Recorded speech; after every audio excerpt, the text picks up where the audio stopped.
인생의 5가지 질문, 오늘 3번째 시간입니다. 근데 그 앞에 수식어를 한번 붙인다면 반드시 답해야 할 인생의 5가지 질문입니다. 그냥 뭐 생각나면 말고 아니면 말고가 아니라 꼭 반드시 답해야 하는 5가지 질문이 있다는 거예요. 첫 번째는 하나님은 존재하는가? 이것에 대해서 2주 전에 말씀을 드렸고 답은 그렇다는 것이죠. 두 번째 질문은 그러면 하나님이 계시다고 한다면 천국과 지옥이 존재하는가? 이거에 대한 답 역시 그렇다 하는 것이죠. 이 2가지의 질문은 첫 번째가 예면 두 번째도 예고, 첫 번째가 아니요 하면 두 번째도 아니요겠죠. 근데 만약에 천국과 지옥이 있다고 생각한다면 우리는 아주 중요한 3번째 질문을 해야 됩니다. 그러면 천국에 어떻게 가야 합니까? 하는 것이죠. 여러분 중에 지옥 가고 싶은 사람이 있으세요? 없을 겁니다. 천국과 지옥이 있다면 당연히 천국 가고 싶죠. 천국엔 어떻게 가야 합니까? 이 질문을 오늘 우리가 한번 해봐야 합니다. 지나가는 사람들에게 천국을 어떻게 해야 천국에 갈 수 있다고 생각하시나요? 라고 질문한다면 열의 9은 이렇게 대답할 거예요. 착하게 살아야 가죠. 그렇죠? 그 말을 들으면 그럴듯해요. 그렇지, 착하게 살아야 가지. 못된 짓 하면 안 되지. 그러면 제가 한번 여러분에게 물어보겠습니다. 여러분은 착하세요? 아니면 못됐어요? 어떠신 것 같아요? 한 번 더. 여러분은 천국에 갈 만큼 착하십니까? 라고 묻는다면 글쎄요. 뭐 내가 나쁘진 않지만 그렇다고 내가 뭐 천국에 갈 만큼 착한 것 같지는 않고 그렇다고 지옥에 갈 만큼 못된 것 같지는 않고 애매해요. 그죠? 답하기가. 이것은 굉장히 주관적이에요. 착하다, 착하지 않다, 이것을 기준하기는 참 어렵습니다. 그러니까 한쪽에서는 참 선한데 한쪽에서 볼 때는 선하지 않을 수 있다는 거예요. 누구의 관점에서 보느냐. 여러분들도 마찬가지일 거예요. 어떤 분들은 여러분 참 너무너무 이런 분이 없다고 천사 같은 분이라고 말하는 사람이 있겠고, 또 한쪽에서는 아유 저런 사람이 라고 말하는 분이 있을 수도 있겠죠. 그러니까 여러분 착하다, 선하다, 그걸 가지고 그 기준으로 우리가 하나님의 나라에 간다라고 말하는 것은 굉장히 어려운 것입니다. 자, 이 질문을 우리가 이렇게 바꿔볼 수가 있어요. 천국 간다는 단순한 이야기 말고 조금 더 포괄적으로, 조금 더 신학적으로 질문을 해보면 과연 구원을 어떻게 받을 수 있느냐 하는 것입니다. 어떻게 구원을 받을 수 있는가? 그래서 이것을 제가 오늘 말씀의 제목으로 삼았습니다. 천국 가는 것과 구원 받는 것 비슷한 개념일 수 있지만 조금 다릅니다.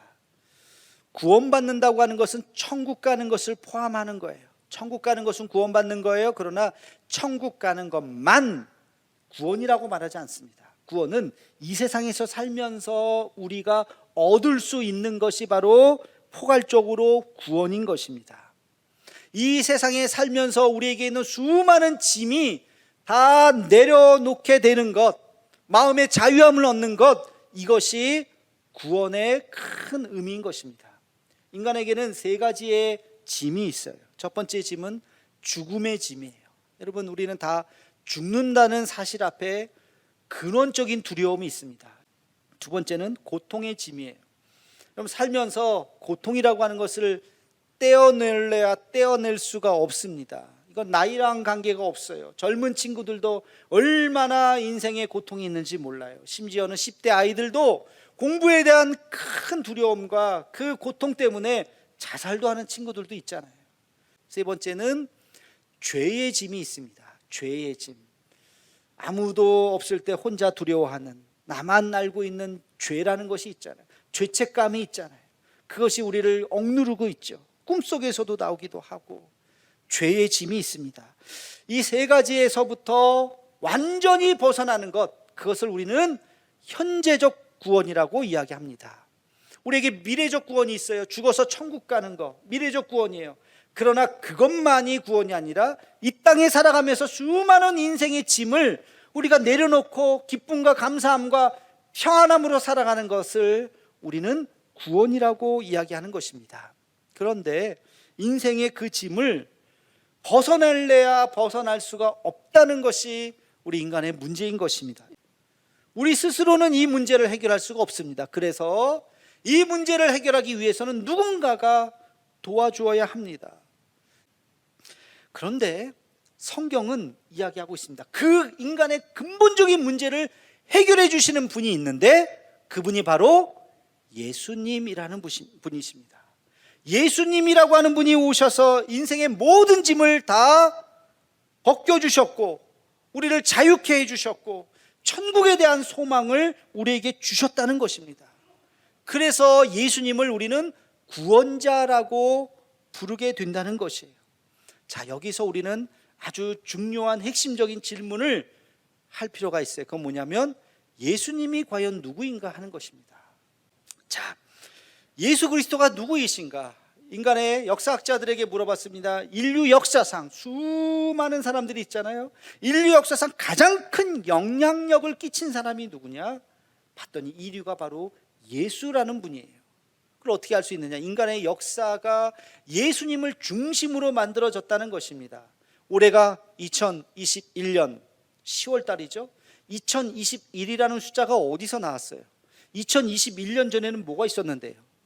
2021년 전에 2022년, 2023년, 3000년 전에는 사람이 안 살았습니까? 살았어요. 근데 왜 갑자기 그 중심에 어떤 숫자를 만들었냐고요? 그게 바로 예수님이 태어난 해입니다. 인류의 역사는 예수님이 기준점이라는 거예요. 예수님 이후에 2021년이 흐른 겁니다. 지금도 영향력을 끼치고 계신 분이에요. 2000년 전에 딱 3년 공생에 사시다가 돌아가신 그분이 예수님이라는 분입니다. 기독교는 예수님을 믿는 종교예요. 예수님이 누구인지를 아는 것은 매우 중요한 것입니다. 짧은 시간에 이거를 뭐 어떻게 다 말씀드릴 수는 없고 간단하게 요약해서 두 가지만 말씀을 드리려고 그래요. 예수님이 누구신가? 예수님은 인간이시지만 예수님은 하나님이셨습니다. 이게 첫 번째예요. 예수님 뭐라고요? 예수님은 인간이시지만 하나님이셨다는 거예요. 빌립보서 2장 5절에서 8절에 보면 예수님이 누구신가가 잘 나타나 있습니다. 우리 함께 같이 읽어보겠습니다. 시작. 너희 안에 이 마음을 품으라. 곧 그리스도 예수의 마음이니 그는 근본 하나님의 본체이시나 하나님과 동등됨을 취할 것으로 여기지 아니하시고 오히려 자기를 비워 종의 형체를 가지사 사람들과 같이 되셨고 사람의 모양으로 나타나사 자기를 낮추시고 죽기까지 복종하셨으니 곧 십자가에 죽으심이라. 아멘. 이 짧은 구절 안에 예수님이 어떤 분인가를 아주 잘 축약을 했습니다. 그는 근본 하나님의 본체이시나. 하나님의 본체라는 게 뭐예요? 하나님 그 자체라는 거예요. 하나님이에요. 그냥 예수님은 하나님이에요. 근데 하나님처럼 하늘 보좌에 계신 분이 아니라 인간의 몸을 입고 이 땅에 태어나셨어요. 마리아의 몸속에서 잉태되어서 자궁을 통해서 인간의 몸으로 태어나셨어요. 완벽한 인간이신 분입니다. 인간의 삶을 그대로 사셨어요. 그렇게 사시다가 십자가에 달려 호흡이 끊기시고 심장이 멎고 정말로 죽으셨습니다. 인간의 그 고통을 그대로 느끼면서 정말로 죽으신 분이에요.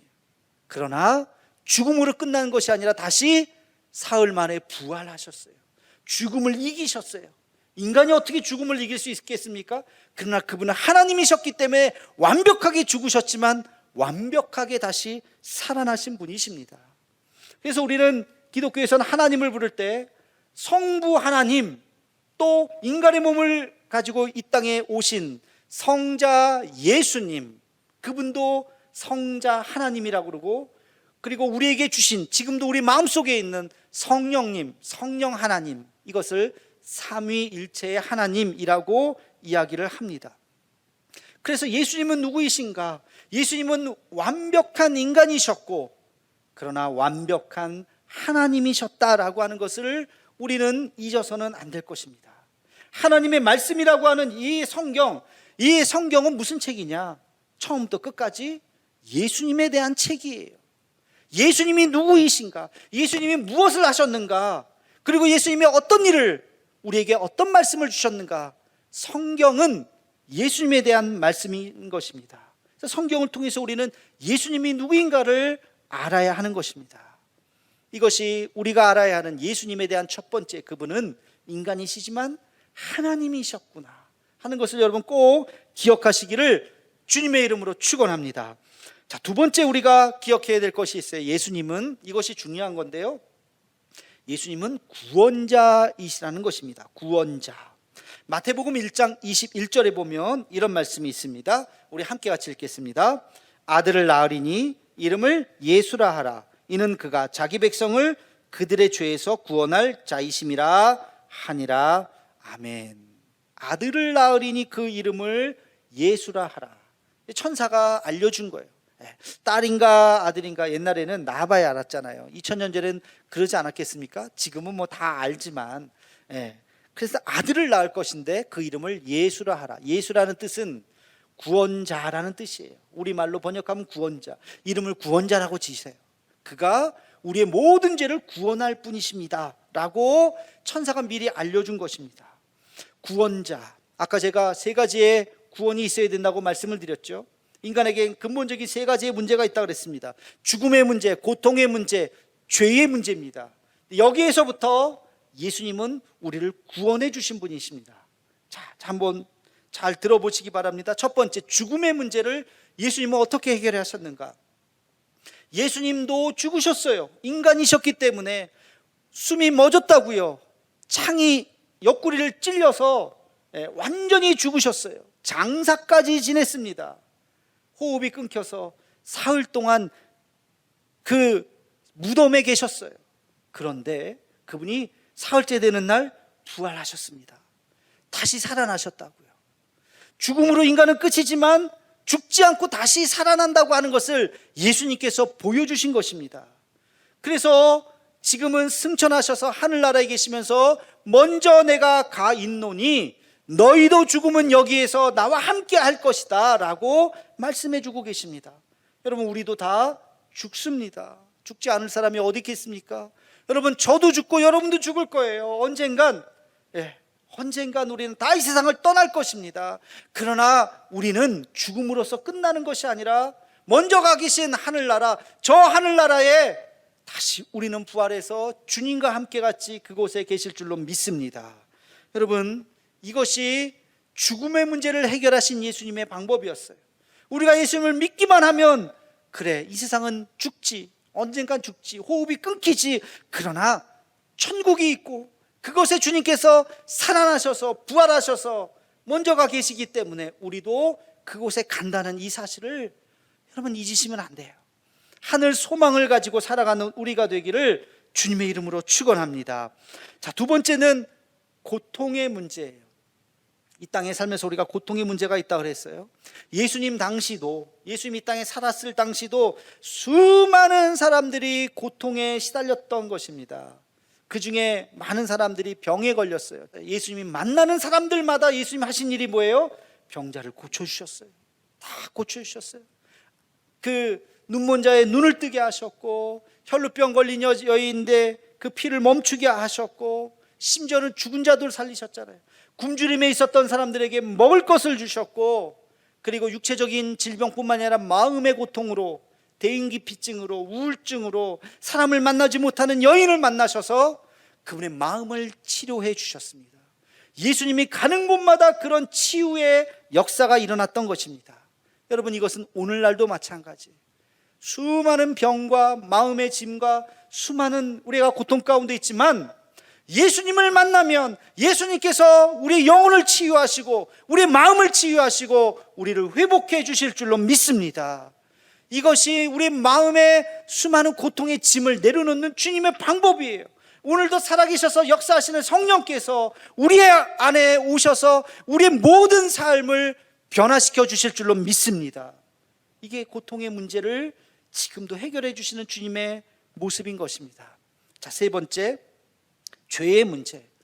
인간의 죄의 문제를 어떻게 해결하셨을까? 예수님께서는 죄의 문제를 해결하시기 위해서 그분이, 하나님이신 그분이, 죄가 없으신 그분이 죄인들만 짊어지는 십자가를 짊어지시고 십자가에 달려 죽으셨습니다. 로마서 6장 23절에 보면 죄의 삭은 사망이라는 말씀이 있어요. 죄를 지으면 그 그 죄가 시간이 지나가면 살짝 없어지는 게 아니에요. 죄가 그대로 남아 있습니다. 그대로 남아 있어서 결국엔 그 죄 때문에 죽는 거예요. 영적인 사망을 갖게 되는 것입니다. 레위기 17장 11절에 보면 죄를 없애기 위해서는 피가 죄를 속하느니라, 이런 말씀이 있어요. 피가 죄를 속한다는 게 뭐예요? 피는 죽음을 의미하는 것입니다. 죄가 없어지기 위해서는 죽어야 돼요. 그 죄에 대한 대가를 치러야 하는 것입니다. 오직 피밖에 없어요. 히브리서 9장 22절에 보면 피로써 정결하게 되나니 피 흘림이 없은즉 사함이 없느니라. 피 흘림이 없으면 그 죄가 사라지지 않는다는 것입니다. 여러분, 죄를 지으셨나요? 그 죄가 어딘가에 남아 있어요. 그것을 씻을 수 있는 방법이 없어요. 죽지 않으면 씻을 수 있는 방법이 없어요. 그런데 우리 대신 죽으신 분이 있다. 죄는 우리가 지었는데 죄가 없으신 그 예수님께서 대신 십자가에 달려 죽으셔서 인류의 모든 죄를 다 안으시고 그분이 십자가에 달려 피 흘려 죽으셨습니다. 그래서 우리는 그 피를 보혈의 피라고 이야기합니다. 그래서 우리가 주님 앞에 우리의 죄를 고백하기만 하면 그 모든 죄가 주님 안에서 다 사해지게 되는 것입니다. 그 죽음을 대속 죽음이라고 이야기해요. 예수님은 자기의 죄 때문에 죽은 것이 아니에요. 죄는 없으셨지만 인간의 모든 죄를, 하나님이 무슨 죄를 지었겠습니까? 그러나 우리의 모든 죄를 그분이 대신해서 죽으신 것입니다. 그 죄에 대한 대가로 예수님께서 십자가에 달려 돌아가신 거예요. 여러분, 이것을 이해하기 위해서는 구약의 제사의 문화를 조금 이해하셔야 돼요. 이게 어디서 나온 메타포인가? 어디에서 나온 은유인가? 구약의 제사는요, 희생제사, 속죄제가 대표적입니다. 인간이 죄를 지으면 어떻게 해요? 이 죄를 없애야 돼요. 죄를 없애는 방법은 내가 죽는 방법밖에 없는데, 내가 목숨이 하나인데 죽으면 어떻게 삽니까? 그러니까 나 대신 제사장에게 양을 가지고 오는 거예요. 살아있는 양을 가지고 와서 양의 머리에 손을 얹고 기도를 합니다. 하나님, 내가 이러이러한 죄를 지었습니다. 용서해 주옵소서. 기도를 하면 내 죄가 양에게 전가된다 그래요. 양에게 이렇게 넘어가는 거예요. 그러면 나는 죄가 없어져요. 양이 죄를 지었어요. 양이 죄를 지었으니까 어떻게 해야 돼요? 양을 죽여야죠. 피 흘려야죠. 제사장이 양을 잡아 죽이는 것입니다. 그것이 바로 유대의 제사 문화의 기본 틀입니다. 근데 유월절 어린 양으로 예수님께서, 죄가 없으신 예수님께서 오셔서 세례 요한이 예수님을 보면서 우리의 모든 죄를 짊어지고 가는 하나님의 어린 양이로다 라고 말씀하신 그 말씀대로 예수님이 인간의 모든 죄를 짊어지고 대신 십자가에 죽으신 것입니다. 그때가 바로 유월절 아닙니까? 이것이 제사의 의미인 것입니다. 여러분, 베드로전서 3장 18절에 보면 이런 말씀이 있습니다. 우리 함께 같이 읽어보겠습니다. 그리스도께서 단번에 죄를 위하여 죽으사 의인으로서 불의한 자를 대신하였으니 이는 우리를 하나님 앞으로 인도하려 하심이라. 아멘. 말씀 계속 한번 띄워줘 보세요. 그리스도께서 단번에 죄를 위하여, 십자가는 한 번 있는 사건이, 그 한 번에 영원히 그 이전의 사람도 그 이후의 사람도 2000년 후에 우리의 죄까지도 단 한 번에 모든 것을 다 끝내셨습니다. 그리고 의인이었지만 불의한 자를 대신해서, 예수님은 의인이셨지만 불의한 우리를 대신해서 십자가에 달려 죽으셨고, 왜? 우리를 하나님 앞으로 인도하시기 위해서, 우리를 하나님 앞으로 인도하시기 위해서 그분이 대신 십자가에 달려 죽으신 것입니다. 자, 그래서 죽음의 문제, 고통의 문제, 죄의 문제를 해결하러 이 땅에 오신 것이에요. 말씀 내려주세요. 이제 그분이 바로 예수 그리스도이신 것입니다. 여러분, 예수 그리스도, 그리스도라는 말은 구원자라는 뜻이에요. 우리를 구원하실 분, 예수님도 구원자라는 뜻이요, 그리스도도 구원자라는 뜻입니다. 그 예수가 그리스도가 되셨습니다. 우리의 구원자가 되신 거예요. 예수님을 믿기만 하면 우리는 주님 앞에 나갈 수 있는 것입니다. 자, 이제 말씀을 한번 정리를 해보겠습니다. 여러분, 제가 처음 질문이 뭐였습니까? 처음 질문이 천국에 갈 수 있는가 하는 질문이었어요. 천국에 갈 수 있는가? 어떻게 천국에 갈 수 있는가? 이 질문은 우리가 구원을 어떻게 얻을 수 있는가 하는 질문이라 그랬습니다.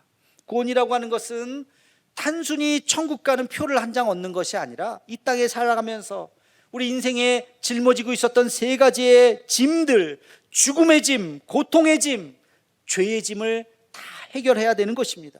우리 스스로 벗어날 길은 없어요.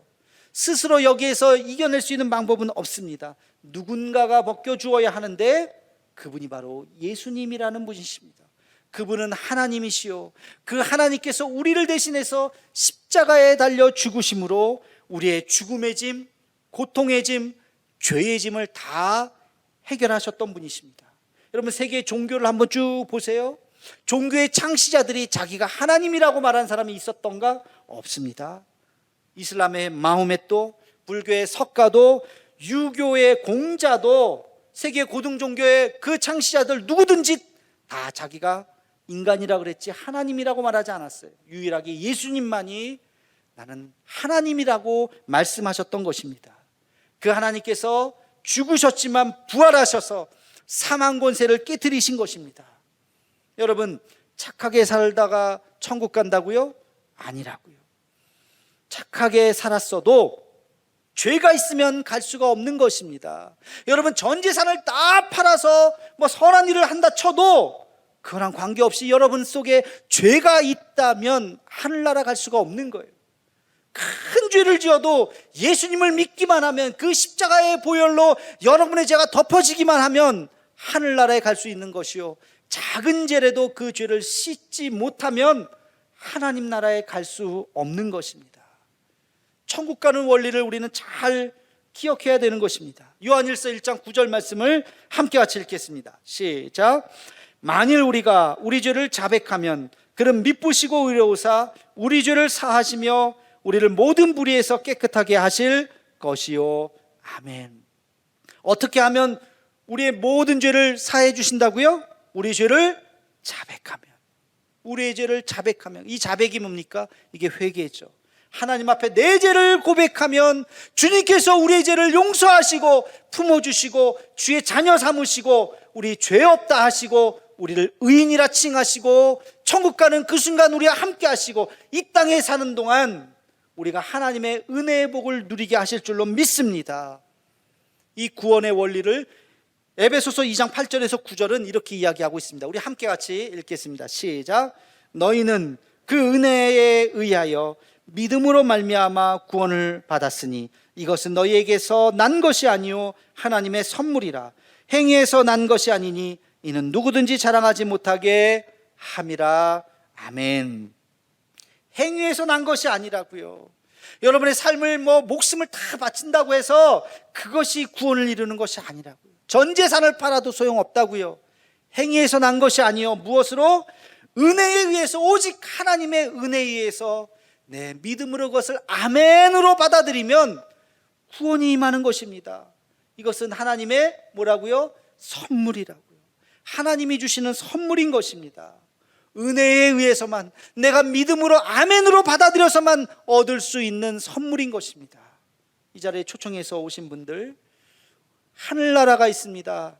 하나님은 존재하고 계십니다. 우리는 죽어서 천국 가야 합니다. 선행으로 가는 것이 아니라고요. 착한 일로 가는 것이 아니라고요. 예수 그리스도를 이 시간 받아들인다면, 내가 죄인입니다 주님, 십자가의 보혈로 내 죄를 사하여 주시옵소서 하고 지금 이 순간 주님을 영접하기만 한다면 오늘 우리의 삶이 끊어진다 할지라도 주님과 함께 천국에 있을 줄로 믿습니다. 여러분, 이것이 복음이에요. 이것이 기쁜 소식이에요. 우리 직분 맡으신 분들도 딴소리 하시면 안 돼요. 아이고, 내가 못된 짓을 많이 해서 소용없다고요. 괜찮다고요. 예수님을 믿기만 하면 우리가 하늘나라에 간다고 하는 이 소식을 잊지 말고 이 소식을 전하며 주의 손 붙잡고 이 땅에 살아가는 동안 복을 누리고 천국 갈 수 있는 우리 모두가 되기를 주님의 이름으로 축원합니다.